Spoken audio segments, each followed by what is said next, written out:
ব্যবসায়ীদের শীর্ষ সংগঠন এফবিসিসিআই এর আসন্ন নির্বাচনের মাধ্যমে দীর্ঘদিনের রাজনৈতিক প্রভাবের অবসান হবে বলে প্রত্যাশা করেছেন বৈষম্য বিরোধী সংস্কার পরিষদের নেতারা।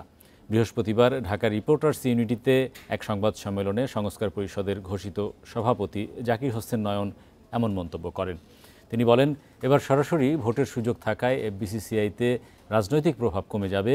সংস্কার পরিষদ নির্বাচিত হলে এখানে রাজনীতির ঊর্ধ্বে থেকে দেশ এবং ব্যবসায়ীদের স্বার্থে কাজ করার অঙ্গীকার করেন তিনি আরও বলেন, এলডিসি গ্র্যাজুয়েশনের পর বিভিন্ন দেশের বাজারে শুল্কমুক্ত প্রবেশাধিকার হারানোর চ্যালেঞ্জ মোকাবিলায় যোগ্য ও দক্ষ বোর্ড গঠন জরুরি। বলেন, আগামী দিনের বিশ্ব বাণিজ্য এবং বাংলাদেশের অর্থনীতির চ্যালেঞ্জ মোকাবিলায় 10 বছরের কর্মপরিকল্পনা ঘোষণা করবে সংস্কার পরিষদ। আমরা আমাদের এফবিসিসিআইতে যখন বসবো, আমাদের ট্রেড বোর্ডের সমস্যা সমাধান এবং ফিউচার প্রজেকশন নিয়ে আমরা কাজ করব।